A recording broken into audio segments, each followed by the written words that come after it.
noite a todos. Boa noite. Meus amigos, quando Jesus estava já se despedindo dos seus discípulos, ele fez uma promessa para toda a humanidade. E ele coloca assim, olha, assim amais, guardai os meus mandamentos. Eu rogarei ao Pai, ao meu Pai, ele vos enviará um outro Consolador, a fim de que fique eternamente convosco. Ele falou mais ainda.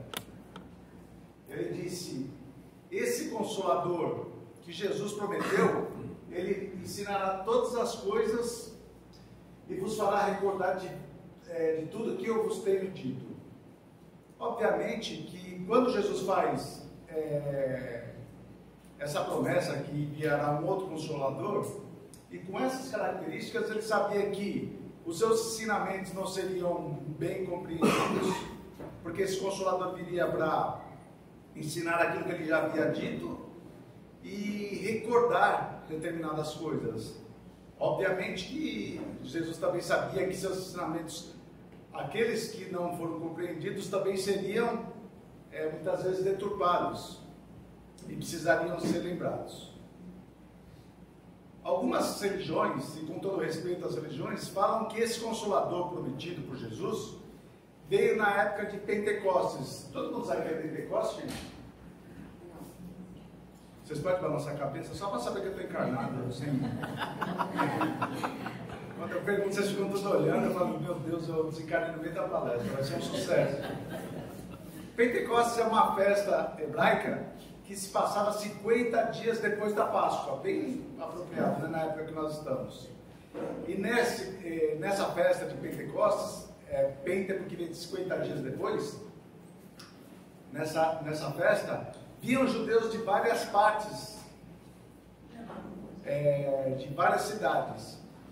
E interessante que nesse dia de Pentecostes, que está lá no Atos dos Apóstolos, falava que todos aqueles que, por exemplo, vieram da Síria, vieram de Roma, vieram, não sei, eles entendiam o que os discípulos estavam ensinando. E se a gente for ver lá em Atos dos Apóstolos, está falando, olha, e o pessoal falava em línguas estranhas. Mas línguas estranhas, volto a dizer, como existiam vários judeus de de várias regiões, então aquele idioma, por exemplo, o hebraico, o aramaico, o grego, o latim, e todos os outros, todos aqueles que estavam lá, entendiam o que os discípulos estavam dizendo. E eles disseram que foi justamente aí que veio o Consolador prometido. Vocês já viram algumas pessoas falando em línguas ou não? Eu vou colocar, o pessoal que vai aumentar o som lá, eu vou colocar alguns casos de pessoas que acham que estão falando em línguas. Tudo bem? Tudo bem. Será que é essa? Ela vai estar colocando lá. Pode colocar.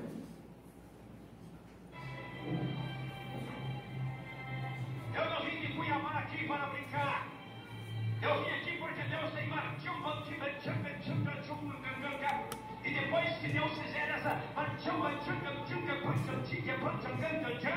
Deus vai me usar para fazer e depois dessa aí Deus sinaliza fazer uma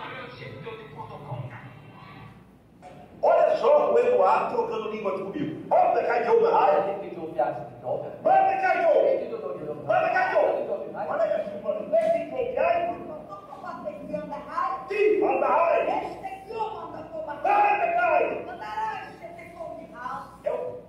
Eles acharam que ia ficar por isso mesmo. Zombaram de Jesus em uma escola de samba, no meio do Sandró.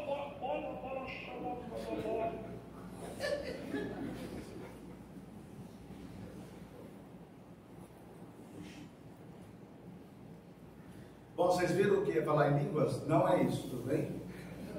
Assim, o pessoal, eles têm, com todo respeito... Com todo respeito, o pessoal fala que línguas estranhas vai falar línguas que ninguém entende nada.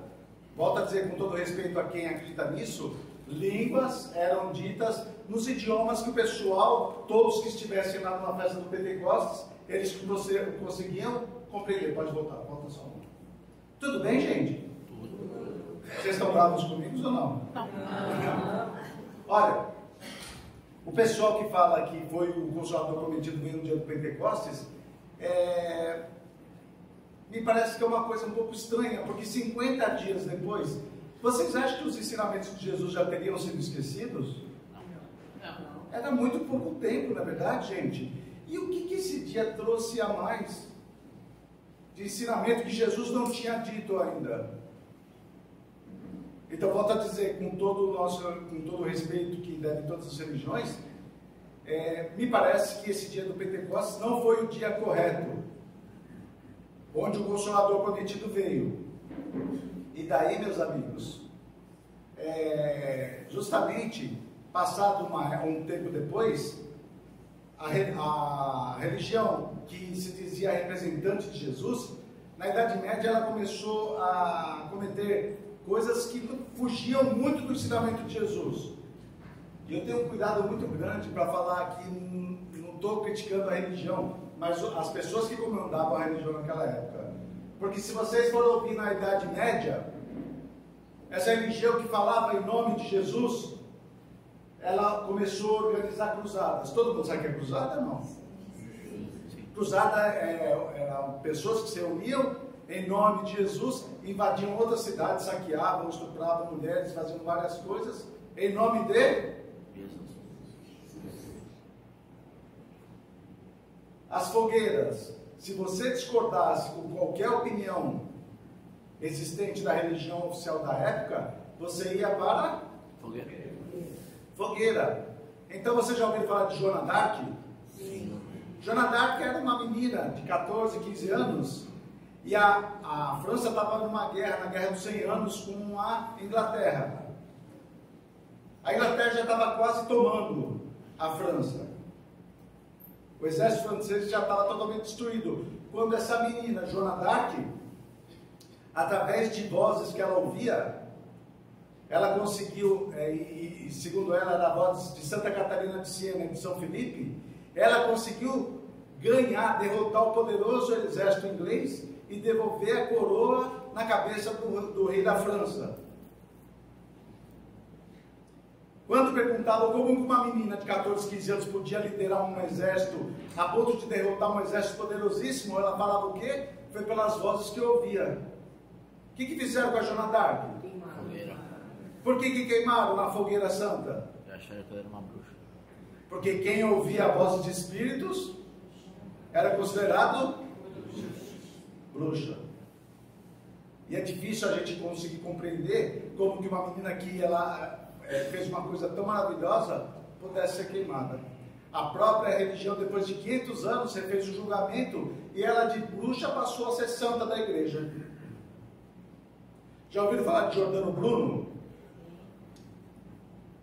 Nicolau Copérnico falou que a Terra não era o centro do universo. Falaram para ele, olha, nós vamos te queimar. E ele desistiu da ideia. Giordano Bruno foi até o final e foi queimado por ele dizer que a Terra, além de ser redonda, não era o Sol que girava em torno da Terra, mas a Terra que girava na órbita solar. Em virtude disso, foi para a fogueira. E quem muitas vezes iam contra os ensinamentos, estão vendo esse equipamento aqui, a Dama de Ferro? Não sei se o pessoal aí atrás não vai conseguir ver, mas aqui é o seguinte: quem falasse alguma coisa contra a religião da época, era colocado nesse equipamento. Como que era esse equipamento? Primeiro que você não conseguia sentar, porque no lugar onde você ficava para sentar, tinham lanças, pontas. E aqui, olha, na porta, existiam várias setas também, numa disposição onde elas entrassem não fosse letal. Para quê? Para que quem fosse condenado à Dama de Ferro, primeiro que ele não ia aguentar ficar muito tempo sem conseguir sentar. E quando ele sentasse, seria perfurado. E essas lanças, quando você fechava a porta, ela ia entrando em locais não letais até a pessoa morrer perdendo sangue. Tudo isso em nome de quem? Jesus. aqui tem o banco da tortura, aqui tem a limpeza da alma. Então, as pessoas conseguiram fazer várias coisas que era lógico, que não iam de encontro ao que Jesus tinha ensinado. E essa época da Idade Média foi uma época difícil. A Idade das Trevas, onde justamente a religião andou. Só que a ciência foi se desenvolvendo. As pessoas começaram a perceber coisas que antes elas não percebiam. E como a ciência foi evoluindo, eles perceberam que a Terra, em vez de ser o centro do universo, era um grão de areia, se comparado com o universo todo. O problema da Idade Média é que as pessoas começaram a perceber, olha, mataram várias pessoas em nome de Deus. E a gente vai perceber que aquelas pessoas que mataram, elas estavam certas e que a religião estava errada. O que começou a acontecer? O pessoal começou a ser materialista. Ou seja, não vamos acreditar em Deus. E quando, meus amigos, o materialismo, o ateísmo, ele cresce, existe uma coisa muito triste que acontece junto. Aquelas pessoas que não acreditam que existe nada depois da morte do corpo físico, muitas vezes quando elas estão com um problema, e ela acredita que tirando a própria vida, aquele problema acaba, aumenta bastante o número de suicídios. Até que no dia 31 de março de 1848, nessa cabana lá nos Estados Unidos, em Hydesville, uma família chamada família Fox, que morava nessa cabana, ela ouvia algumas batidas na parede. Mas no dia 31 de março as batidas eram tantas que o Sr. Fox saiu da cabana. E uma dessas moças, as irmãs Fox, ela viu o barulho na parede e ela virou e falou assim para o fenômeno: seu pé rachado, repita. Ela bateu o palmo uma vez, a parede respondeu uma vez, duas vezes. E através desse tipo de comunicação, eles conseguiram saber que quem estava provocando o fenômeno na parede era um espírito. E o espírito deu nome e sobrenome. Charlie B. Roseman era um caixeiro viajante que havia sido assassinado antes da família Fox estar lá. E ele disse que o corpo dele estava ainda nessa cabana. Passado algum tempo, uma das paredes daquela cabana caiu e eles encontraram um esqueleto. Perceba que lá nos Estados Unidos, das irmãs Fox, o fenômeno ele se espalhou depois por toda a Europa. E o pessoal, no verão europeu, eles se reuniam nos salões para se divertir, e essa diversão era o quê? Eles davam as mãos em torno das mesas e as mesas balançavam. Mais do que isso, eles faziam pergunta para a mesa e a mesa respondia. Alguém já fez alguma coisa parecida com isso, gente? Eu, quando era adolescente, uma amiga minha me convidou para ir na brincadeira do copo. É mais ou menos isso. E daí, o que aconteceu? Ela fez todo um ritual que eu não vou falar, porque alguma pessoa pode querer repetir. E depois desse ritual, ela mandava quem estava em torno da mesa perguntar: tem alguém aí? E ela pediu para o meu amigo meu perguntar: tem alguém aí? E o copo, nada. Todo mundo olhando para o copo. Pediu para o meu outro amigo: tem alguém aí? Nada. Até que ela falou: Fábio, pergunta. E eu já pensei: que besteira, não vai acontecer nada. E eu falei: tem alguém aí? E o copo mexeu. E eu não sei como que termina a brincadeira do copo. Até hoje, porque eu estou correndo até hoje, não é verdade, gente? Então foi um fenômeno que aconteceu. As pessoas se reuniam em torno da mesa, e daí um professor francês, Hippolyte Léon-Denis Arribaille, o que ele fez? Ele vai, depois de ser convidado 3 vezes, na terceira vez ele vai lá e ele pergunta para a mesa: como vocês mesas podem responder se vocês não têm cérebro nem músculo? E daí, através das batidas, às vezes respondendo: não somos nós, mesas, que estamos respondendo, somos nós, espíritos, que viemos testemunhar a imortalidade da alma. A partir daí ele tira uma doutrina, traz ensinamentos importantíssimos para a história da humanidade. E na questão 625 do Livro dos Espíritos, Esse professor pergunta qual foi o ser mais perfeito que Deus ofereceu à humanidade para servir de modelo e guia, e os espíritos responderam: vede Jesus. A partir daí, nós espíritas somos cristãos, seguimos a moral Jesus. Bom, lembra das promessas que Jesus fez? Primeiro, Jesus falou que o Consolador prometido viria para fazer recordar tudo que ele tinha dito. E o que Jesus tinha dito que precisava ser recordado? Alguém se recorda? Primeiro, não ajuntei para vós tesouros na terra que a ferrugem e a traça corroem. Meus amigos, a religião, segundo eu entendo, e a doutrina, ela não deveria servir, e isso é o ensinamento do Espiritismo, para enriquecer quem quer que seja. Se vocês forem num lugar, e esse lugar se dizer um centro espírita, e vocês perceberem que dirigente ou palestrante espírita está enriquecendo em virtude da doutrina espírita, não fiquem nesse lugar, porque não é um bom lugar. Eu vou em várias casas e todas as vezes que as pessoas vêm aqui para pedir algum bem material, é para ajudar o próximo e não para se ajudar. Mas se vocês quiserem ficar, não tem problema. Mas saiba que se alguém está enriquecendo às custas da doutrina espírita, isso não é um ensinamento trazido pelos espíritos superiores através de Allan Kardec. Quiserem ajudar a casa, percebam que tem ar-condicionado, percebam da limpeza e tudo mais, quiserem ajudar, façam isso, para que nós tenhamos mais conforto. Mas se alguém estiver enriquecendo às custas da doutrina espírita, isso não é um ensinamento do Espiritismo. Tudo bem? Tudo. Vocês estão olhando meio feio para mim agora. Não? Não? Outra coisa, que Jesus falou e o pessoal parece que esqueceu. Amar o teu próximo como a ti mesmo. Jesus colocou algum tipo de condição para que a gente pudesse amar o nosso próximo? Não. Ele simplesmente falou para que a gente amasse o nosso próximo. Então, meus amigos, pelo fato de eu ser espírita, eu tenho que amar quem é católico? Sim. Quem é protestante? Sim. Quem é judeu? Sim. Quem é ateu? Sim. Jesus não colocou nenhum tipo de condição.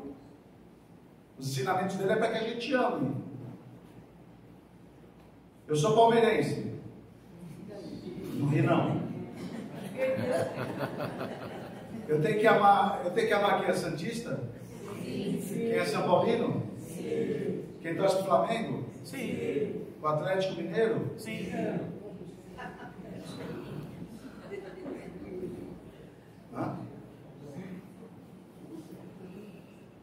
Para quem é corintiano?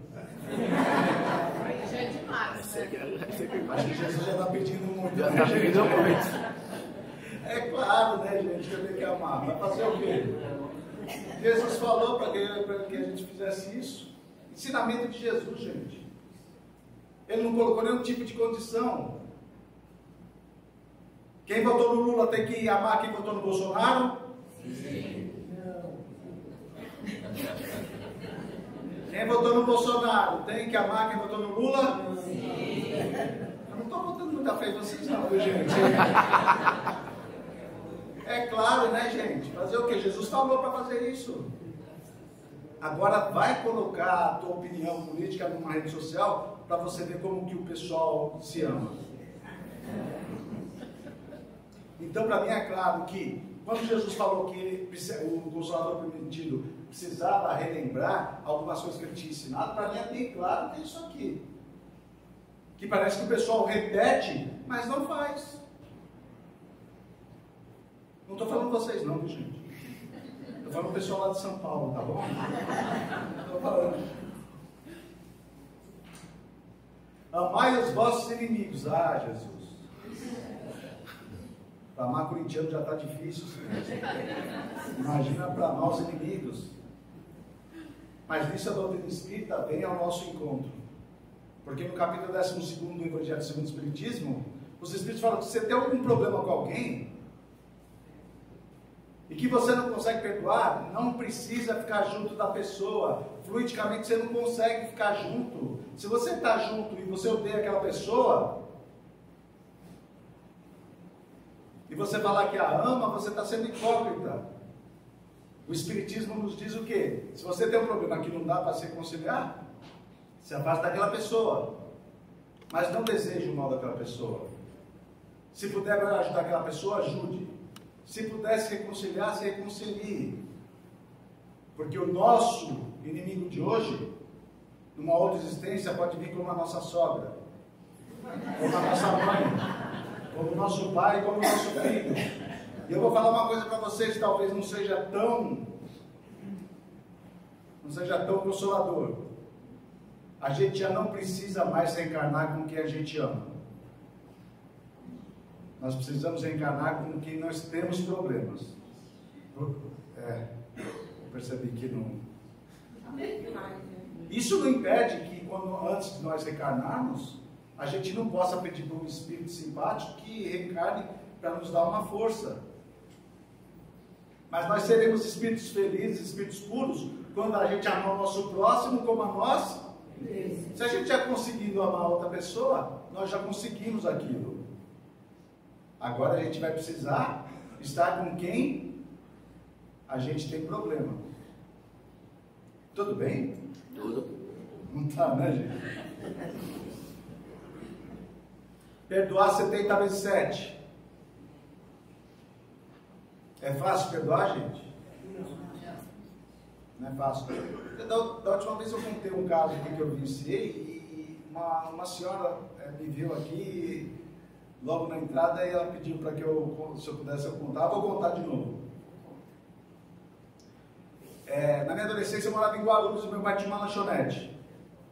E toda vez de sábado para domingo, algumas vezes ele fazia alguns eventos e eu o ajudava como garçom. Quando eu era adolescente, eu tive hepatite. Todo mundo sabe o que é hepatite? Sim. E eu não posso colocar nada de álcool na boca, gente. Desde aquela época eu não posso, porque eu passo muito mal. Às vezes quando eu falo, eu não bebo nada de alcoólico, o pessoal, nossa, que espírito evoluído. Não tem nada a ver, é porque eu não consigo mesmo. Não tem jeito. Um dia eu trabalhei de sábado para o domingo, no domingo de manhã eu cheguei do trabalho, tomei um banho e fui dormir. Era mais ou menos umas 6 da manhã. Quando deu mais ou menos umas 7h30, eu acordei com uma dor no corpo que era terrível, eu não conseguia nem saber onde que era essa dor.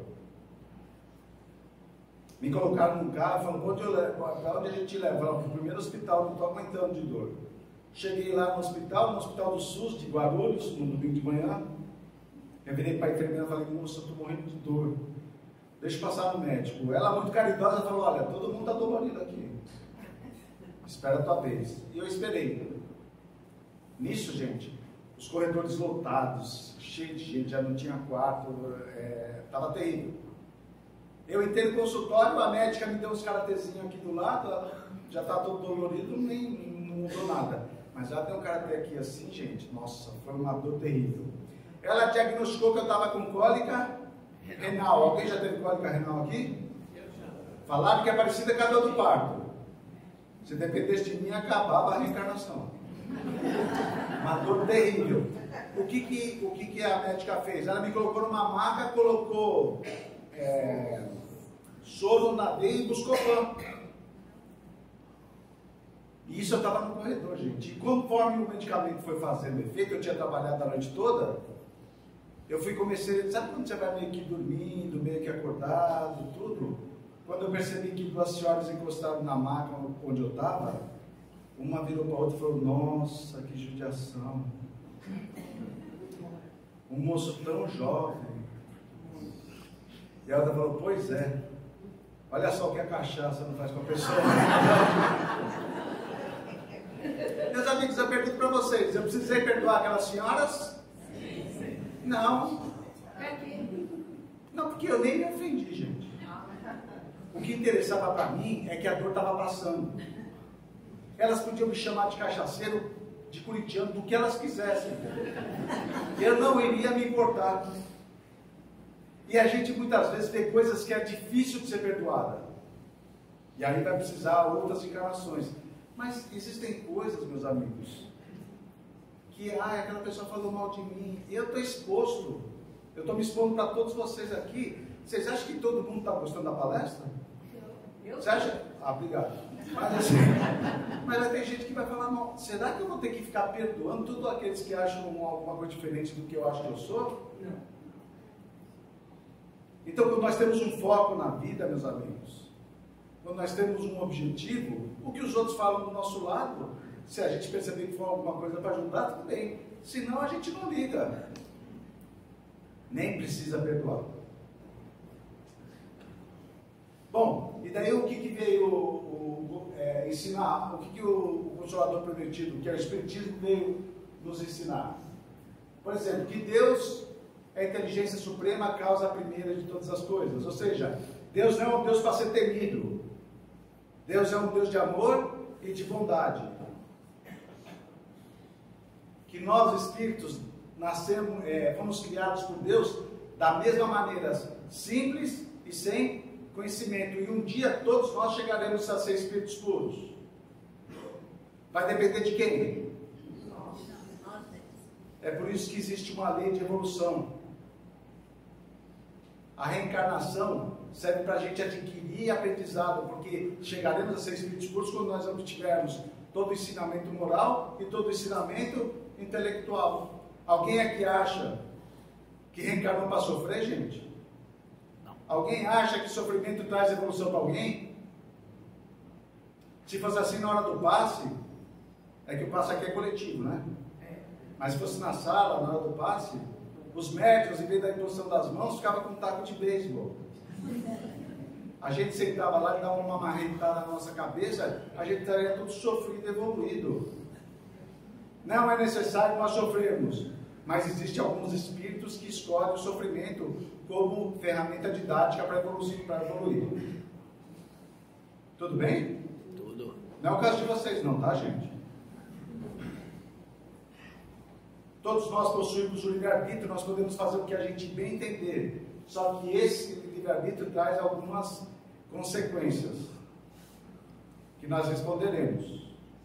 Quando a gente fala de causa e efeito, as pessoas só pensam nas coisas ruins. Mas tudo que nós fizermos de bom, isso também reverterá ao nosso favor. Por isso que o capítulo 15 do Evangelho segundo o Espiritismo fala que é fora da caridade que não há salvação. Salvação do quê? Das nossas más inclinações, dos nossos defeitos. A pluralidade na casa do Pai, o pessoal acreditava, quando Jesus fala há muitas moradas na casa do Pai, que no céu tinha um monte de casinha, era para onde o pessoal ia. E Jesus não podia falar naquela época que a pluralidade dos mundos habitados são diversos planetas, 6 trilhões de planetas no universo, desse universo infinito. Jesus não poderia ter dito naquela época que o pessoal não ia entender. A vida após a morte existe, mas, segundo o Espiritismo, céu e inferno não é um lugar para onde se vai, e sim um estado de espírito. Eu toda vez que venho aqui me sinto no céu, o pessoal muito agradável comigo, muito gentil comigo. Eu estou aqui, eu estou me sentindo no céu. Mas quem não estiver gostando da palestra, está no inferno. E a gente está no mesmo local. A pessoa, pelo amor de Deus, esse homem não pode falar nunca. Tudo bem? E a mediunidade é consolador por quê? Porque aqueles que se foram, que retornaram ao mundo espiritual, eles de alguma maneira podem nos dar notícias de como eles estão. Isso é extremamente consolador. Algumas pessoas que são contra o Espiritismo dizem assim, olha, não existe mediunidade.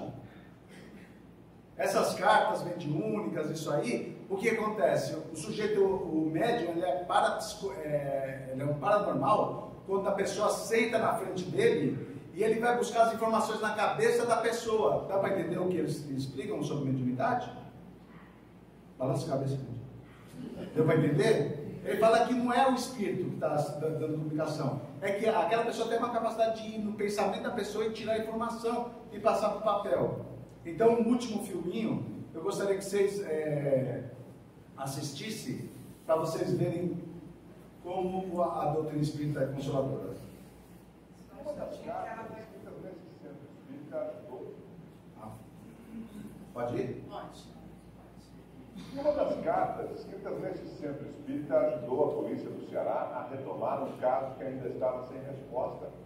Uma carta psicografada pelo médium Milton Souza teria indicado o local onde estava a ossada de um homem desaparecido.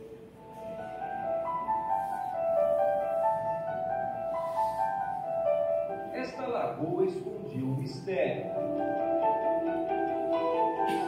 Uma história aparentemente sem personagens, sem roteiro, sem fim. A Lagoa do Juvenal é um distrito de Maranguape, região metropolitana de Fortaleza. Fica a cerca de 30 quilômetros da sede do município.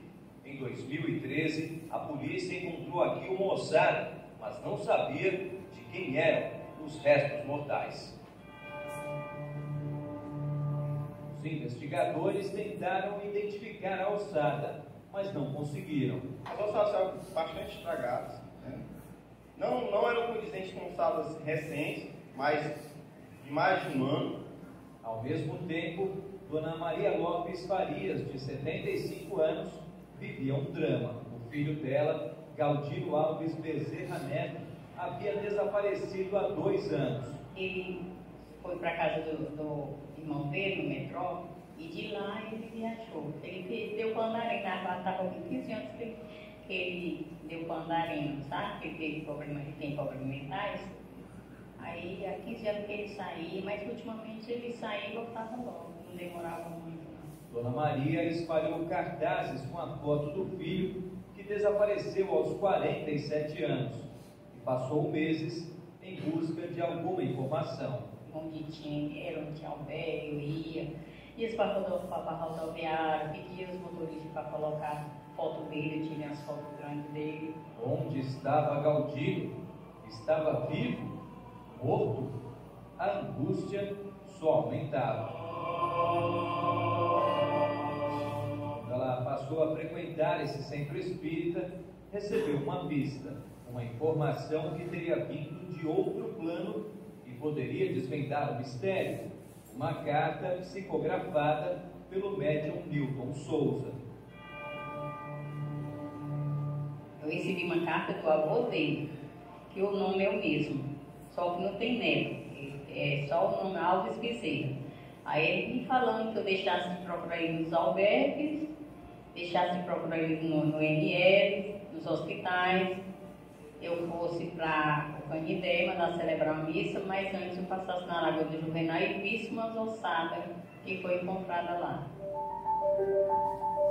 Dona Maria chegou a procurar a lagoa, mas decidiu mudar o rumo e seguiu direto aqui para a delegacia de Maranguape. Os policiais revelaram que realmente uma ossada havia sido encontrada na mesma Lagoa do Juvenal, citada na psicografia, no dia 9 de janeiro de 2013. Dona Maria pediu então que fosse feito o exame de DNA e o resultado confirmou que a ossada era mesmo do filho dela. Se é o Galdino que está desaparecido, a gente já imagina imediatamente que seja ele. Deu para entender, gente? Sim. Naqueles que falam que o médium vai buscar informação na cabeça das pessoas, quem é que sabia que a ossada achada era do filho daquela senhora? Ela sabia? Não. O delegado sabia? Não. O médium sabia? Esse intercâmbio entre nós e aqueles que já estão no mundo espiritual, do meu ponto de vista, ele demonstra que o poder consolador do Espiritismo. Quando Jesus falou que o Consolador prometido ficaria eternamente conosco, o que vai ficar eternamente conosco são os ensinamentos, tudo aquilo que a gente conseguiu aprender.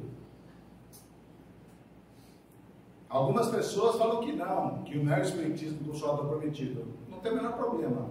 Para mim, o Kardec mostrou alguns argumentos que pode ser sim. Porque o que vale para cada um de nós, meus amigos, é a nossa evolução espiritual.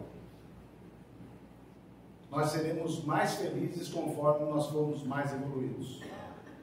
E é isso que traz consolo, que todos aqueles que se foram, e todos nós que formamos hoje uma família, um dia seremos todos espíritos puros, e faremos parte do exército de Jesus.